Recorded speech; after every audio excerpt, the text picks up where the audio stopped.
Hey everyone, welcome to today's video where we will be discussing a common problem that many Nextcloud users encounter: the need to migrate their instance to a different server due to security reasons. This can be a daunting task, but fear not, as we will walk you through the solution step by step. In the solution, the key to a successful migration lies in properly backing up your database on the old server and then restoring it on the new server. This ensures that all your data is safely transferred without any loss. The Nextcloud documentation provides detailed instructions on how to perform these crucial steps, so make sure to follow them closely for a smooth migration process. Now, let's summarize what we've covered in this video.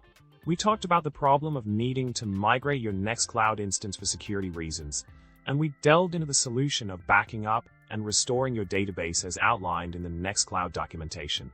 Remember, following these steps carefully is essential for a successful migration. Thanks for watching, and don't forget to like, subscribe, and leave a witty comment below.